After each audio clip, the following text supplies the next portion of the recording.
Welcome to our YouTube channel yes study MTGT। Yes study MTGT YouTube channel पर आपका स्वागत है। दोस्तों, आज हम लोग डिस्ट्रीब्यूटिव एडजेक्टिव्स और इंट्रोगेटिव एडजेक्टिव की चर्चा करेंगे। अगर आप लोगों को इसके पहले के वीडियोस चाहिए, जैसे kinds of noun, kinds of pronoun और parts of speech, tense, active passive voice, इन सभी वीडियोस के लिंक हमने डिस्क्रिप्शन बॉक्स में दे दिया है। आप उस लिंक पर जा कर के उन सारे वीडियोस को देख सकते हैं।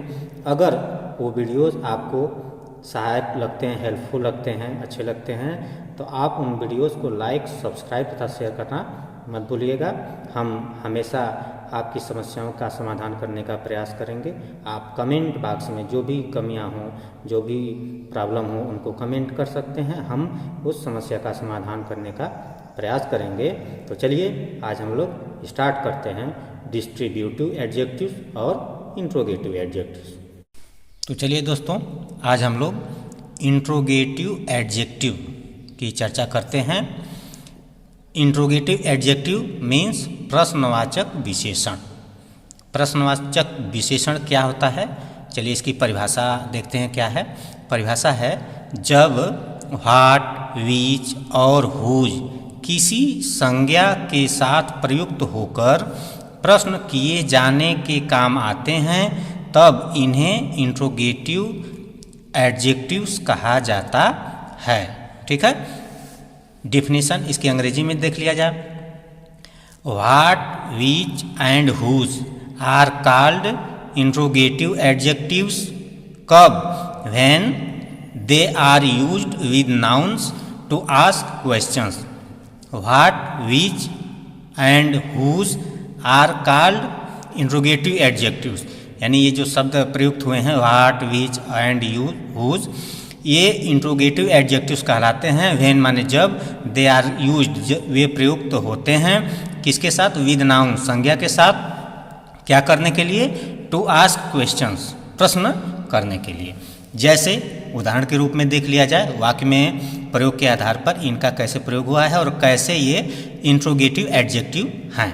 देखिए पहला एग्जाम्पल है, उदाहरण है, what question did the teacher ask. ठीक है, अब देखिए क्वेश्चन क्या है? नाउन है। व्हाट क्या है? यही व्हाट इंट्रोगेटिव एडजेक्टिव, क्वेश्चन के पहले व्हाट यूज हुआ है और उसके बाद देखिए सहायक क्रिया है। ठीक है ना, तो व्हाट क्वेश्चन, क्वेश्चन नाउन है, नाउन के पहले व्हाट का प्रयोग हुआ है। इसी की यहाँ पे चर्चा की जा रही है कि नाउन होना चाहिए, यूज्ड विथ नाउन। ठीक है ना, तो यूज्ड विथ नाउन, देखिए नाउन के साथ यूज हुआ है, तो यहाँ व्हाट क्या है? Interrogative adjective. ठीक है, इसी तरीके से दूसरा उदाहरण देख लीजिए, विच बॉक्स इज योर्स। अब यहाँ पे देखिए बॉक्स नाउन है और इसके पहले विच का प्रयोग हुआ है, तो विच क्या हो गया? इंट्रोगेटिव एडजेक्टिव हो गया। इसके बाद देखिए हुज बुक इज दिस। अब बुक के पहले हुज का प्रयोग हुआ है, ठीक है, जो कि बुक के बारे में बता रहा है, तो हुज क्या हो गया? यहाँ पे इंट्रोगेटिव एडजेक्टिव हो गया। ठीक है ना, ये ध्यान से वाक्य में जैसे प्रयुक्त हुआ है उस हिसाब से हम समझाने का प्रयास करें ताकि आपको आसानी से समझ में आ जाए। यहाँ पर कुछ विशेष बात नोट के रूप में दी गई है। देखिए क्या है, जब व्हाट, विच और हुज का प्रयोग हुआ हो लेकिन इनके साथ नाउन, संज्ञा शब्द न हो, तो ये रिलेटिव या इंट्रोगेटिव प्रोनाउंस कहलाते हैं। जैसे हुज इज दिस बुक। अब यहाँ पे देखिए whose is this book, whose interrogative pronoun है। देखिए हुज के बाद कोई नाउन शब्द प्रयुक्त नहीं हुआ है। ठीक है, हुज के बाद डायरेक्ट यहाँ क्रिया का प्रयोग हो गया है, इज का। ठीक है, दिस बुक, यहाँ पे हुज चूँकि नाउन इसके बाद नहीं आया है, ठीक है, या इसके साथ नहीं आया है, इसलिए हुज यहाँ पे इंट्रोगेटिव प्रोनाउन हो गया। Which is your box. अब यहाँ पे विच के बाद देखिए क्रिया आ गई इज। ठीक है, तो या इसलिए विच क्या है? इंट्रोगेटिव प्रोनाउन है। व्हाट के बाद कोई नाउन नहीं आया, इसके साथ कोई नाउन संज्ञा शब्द प्रयुक्त नहीं हुआ है। What is your father, direct is सहायक क्रिया आ गई। ठीक है, तो यहाँ पे व्हाट क्या है? इंट्रोगेटिव प्रोनाउन है। इसके नीचे देखिए वाक्य में रिलेटिव प्रोनाउन के बारे में चौथा उदाहरण है, the chairs which are broken are of no use. ठीक है, द चेयर्स, अब यहाँ पे रिलेटिव प्रोनाउन किसे कहते हैं? रिलेटिव प्रोनाउन वह होता है जो एक संज्ञा का दूसरे वाक्य से संबंध व्यक्त कराता है। रिलेटिव यानी रिलेशन, संबंध बताता है। द चेयर्स, कौन सी कुर्सी? विच, जो, आर ब्रोकन, टूटी हुई है, आर ऑफ नो यूज, वो बेकार है। ठीक है, तो कौन सी कुर्सी? विच, जो कि टूटी हुई है। तो विच शब्द चेयर से रिलेशन बता रहा है, इसलिए विच रिलेटिव प्रोनाउन हो गया। ठीक है, देखिए विच के बाद कोई संज्ञा शब्द नहीं आया है। ठीक है, विच के बाद संज्ञा शब्द नहीं है, लेकिन रिलेशन बता रहा है। ठीक है, इसलिए ये जो चेयर्स आया है विच के पहले आया है, विच के बाद मतलब ऐसे विच बुक ऐसे करके नहीं आया है, नहीं तो वो क्या होता, वो इंट्रोगेटिव एडजेक्टिव हो जाता। द हाउस हुज वॉल्स, अब देखिए the house whose walls are white is mine, यहाँ द हाउस है, घर है, हुज वॉल, जिसकी दीवारें, हुज वॉल्स आर वाइट, क्या हैं? सफ़ेद हैं, इज माइन, या मेरी हैं। तो यहाँ पे जो हुज का प्रयोग हुआ है ये क्या है? रिलेटिव प्रोनाउन के रूप में प्रयुक्त हुआ है। The house whose walls are white is mine, तो यहाँ पे हाउस संबंध क्या बता रहा है? हुज द हाउस, घर जिसकी दीवार, यहाँ घर का संबंध हुज आकर के बता रहा है, इसलिए हुज शब्द क्या हो गया? रिलेटिव प्रोनाउन है। ठीक है, तो इनका प्रयोग रिलेटिव प्रोनाउन या इंट्रोगेटिव प्रोनाउन के रूप में भी होता है यदि इनके साथ कोई नाउन शब्द न आए, बल्कि वो अगर संबंध बताता है तो रिलेटिव प्रोनाउन, और अकेले आ रहा है उसके बाद कोई संज्ञा शब्द नहीं आ रहा है तो इंट्रोगेटिव प्रोनाउन। ठीक है, अच्छा, इसके बाद देख लीजिए डिस्ट्रीब्यूटिव एडजेक्टिव क्या होता है? डिस्ट्रीब्यूटिव एडजेक्टिव व्यष्टिवाचक विशेषण या यहाँ वितरण सूचक विशेषण होगा। ठीक है, वितरण सूचक विशेषण, व्यष्टिवाचक विशेषण। ठीक है, परिभाषा देख लीजिए, जब ईच, एवरी, आइदर और नाइदर के ठीक बाद कोई नाउन प्रयुक्त रहता है तब इन्हें डिस्ट्रीब्यूटिव एडजेक्टिव्स कहा जाता है।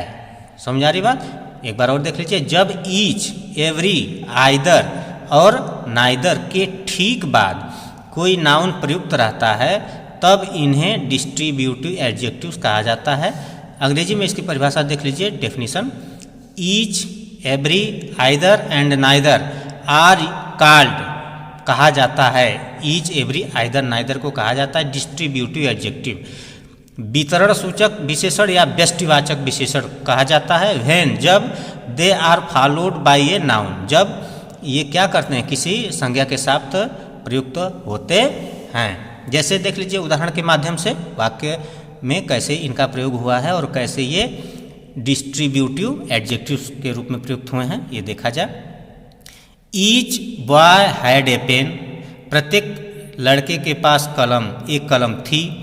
Every man has own duty, हर व्यक्ति की कोई न कोई जिम्मेदारी, ड्यूटी, कर्तव्य होता है। आइदर पेन विल डू, किसी भी पेन से आप लिख सकते हैं, काम ले सकते हैं। तो इस तरीके से आइदर पेन विल डू, कोई भी पेन यूज हो सकती है। चौथा है नाइदर वे वाज से, कोई भी तरीका सुरक्षित नहीं था।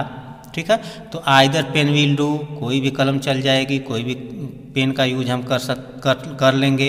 Every man has own duty, हर व्यक्ति की अपनी ड्यूटी होती है, कर्तव्य होता है। Each boy had a pen, हर व्यक्ति की, हर लड़के के पास एक कलम थी।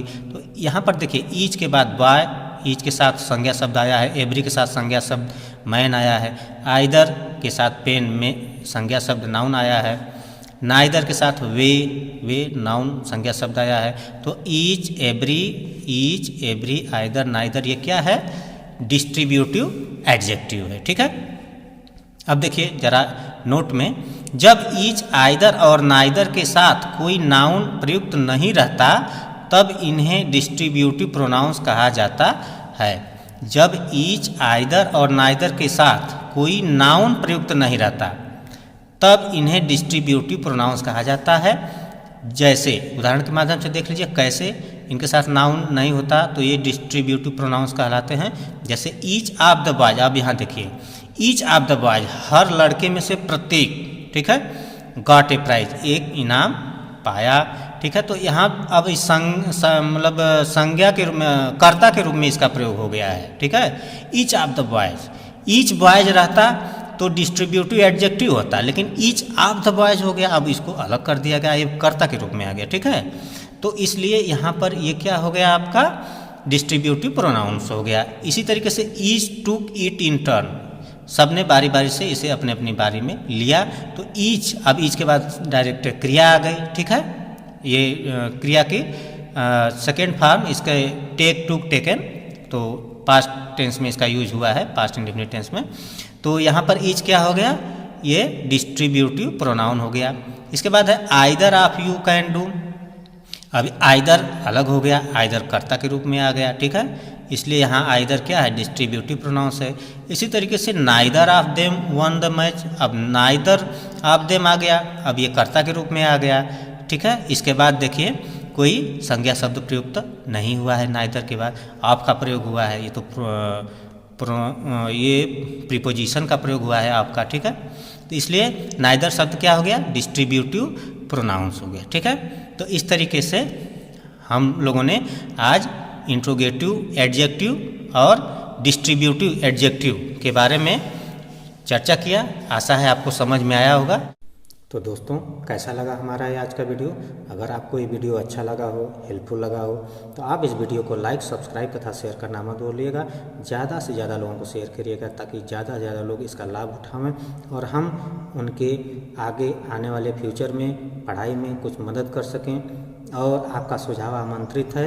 मिलते हैं नेक्स्ट वीडियो में, जिसमें हम लोग पढ़ेंगे प्रॉपर एडजेक्टिव्स, एम्फेसाइजिंग एडजेक्टिव्स और एक्सक्लेमेटरी एडजेक्टिव्स। यही 3 एडजेक्टिव्स बाकी हैं। तो अगले वीडियो में हम कोशिश करेंगे कि इन तीनों पार्ट्स ऑफ एडजेक्टिव्स की चर्चा करें। तब तक के लिए जय हिंद, जय भारत, वंदे मातरम।